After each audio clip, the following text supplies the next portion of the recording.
Maharashtra today 24 news, सत्य परिस्थितीचा सविस्तर आढावा।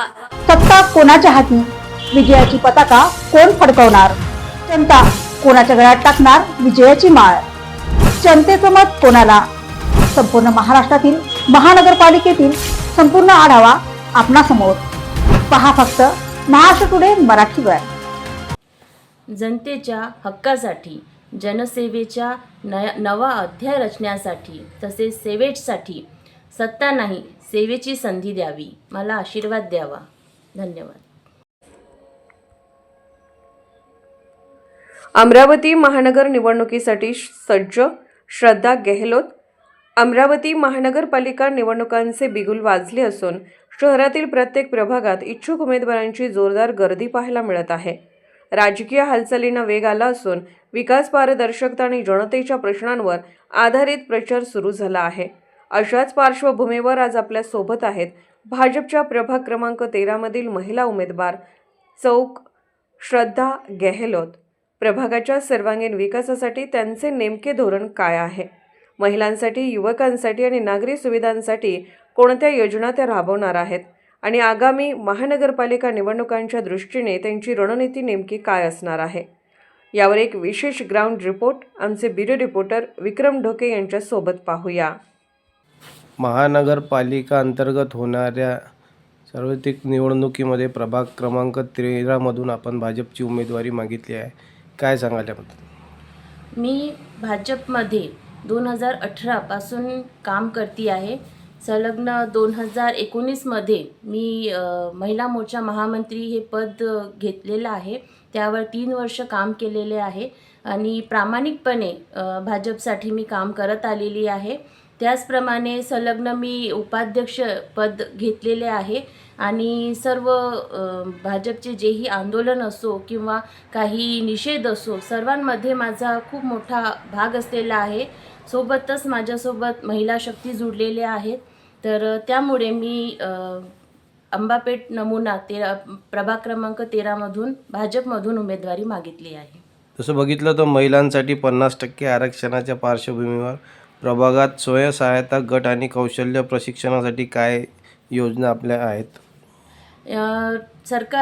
मोदी सरकारने लाभलेल्या खूप योजना आहेत ज्या महिला लाभ घेतात आहे आणि माझ्या माध्यमातून सुद्धा मी खूप महिलांना जसं का गॅस योजना झाली त्याच्या मार्फत मी खूप लाभ दिलेला आहे आणि लाडली बहीण हे तर प्रत्येकांच्या घरापर्यंत पोहोचवली आहे। आता KYC आलं होतं त्याप्रमाणे मी स्वतः सर्व महिलांचे KYC करून दिले आहे आणि ज्याही योजना असतात मुद्रा योजना, मुद्रा लोन योजना असो, कारण महिलांना समजत नाही, उद्योग तर करायचे आहे पण भांडवल नाही, तर त्या हिशोबाने मी त्यांना त्या योजनापर्यंत पोहोचवते। डॉक्युमेंट्स काय पाहिजे ते सर्व मी त्यांना माहिती देऊन त्या योजनांचा त्या लाभ घेतात। जसं बघितलं की प्रभागातील प्रमुख समस्या जे असतात रस्ते, पाणी पुरवठा आणि कचरा व्यवस्थापन, यावर तुमची प्रथम भूमिका काय असणार आहे? माझी हीच भूमिका असणार आहे की प्रत्येक एरियामध्ये नियमाप्रमाणे पूर्ण साफसफाई झाली पाहिजे, नाल्या वगैरे व्यवस्थित झाल्या पाहिजे आणि सर्वात पहिले तर मी नागरिकांना सुद्धा आवाहन करेन की त्यांनी कचरा वगैरे नाल्यात गटारामध्ये नाही टाकलं पाहिजे। तर त्या हिशोबाने मी त्या सर्व व्यवस्था आणि काम करायची इच्छुक आहे। महिला म्हणून राजकारणातील आव्हाने काय असणार आणि आपण काय अनुभवली आणि प्रभागवासियांसाठी त्यावरून काय आपण उपाययोजना करणार?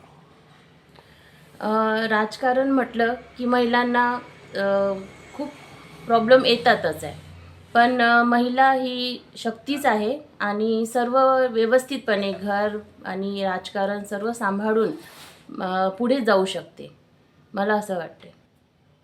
तुमच्या प्रभागातील समस्या, लोकसमस्या आणि त्याचे निराकरण करण्यासाठी काय प्रयत्न कराल? सर्वात आधी तर प्रभागाच्या समस्या असतात, नाली साफ नाही आहे, रोड नाही आहे, लाईट नाही आहे, कचरेवाला येत नाही आहे। यासाठी मी आत्ताही नगरसेविका नसतानासुद्धा यावर काम करते आहे आणि पुन्हा तसंच मी काम करत राहील। आणि एक आणखी असं मी विचार केलेला आहे की प्रत्येक एरियामध्ये दर महिन्याला एक मीटिंग आपण घ्यायला पाहिजे, म्हणजे आपण त्या एरियातल्या लोकांशी कॉन्टॅक्टमध्ये राहू आणि त्यांच्या समस्या आपण सोडवू शकू. स्थानिक विकासाचे 4 मुद्दे काय असतील जे आपण जनतेपर्यंत जाल आणि त्यांना याबद्दल आश्वासन देणार? सर्वात पहिले तर मी माझ्या महिला वर्गांसाठी काम करण्याची इच्छुक आहे की त्यांना उद्योगधंदे, त्यासाठी त्यांना लागणाऱ्या सोयी त्या मी उपलब्ध, म्हणजे महिला सशक्तीकरण आलं. त्यानंतर मी प्रभागात असलेले उद्यान जे आहेत ते खूप काही बंद पडलेले आहे किंवा ते व्यवस्थितपणे झालेले नाहीत आहे. तर त्यासाठी मी काम करेल, म्हणजे जेणेकरून प्रभागातील जे ज्येष्ठ नागरिक आहे त्यांना एक बसायला किंवा फिरायला एक चांगली जागा होऊ शकते.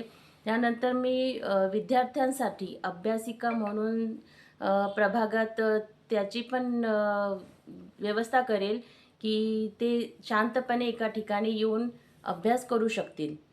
त्याचप्रमाणे जे स्ट्रीट लाईट आहेत बंद पडून जातात आणि चौक असतात, चौकामध्ये खूप ट्रॅफिक राहतो किंवा त्यामुळं ॲक्सिडेंट वगैरे होतात, तिथे मी CCTV कॅमेरे वगैरे अरेंजमेंट असं होईल अशा प्रकारे मी काम करेन.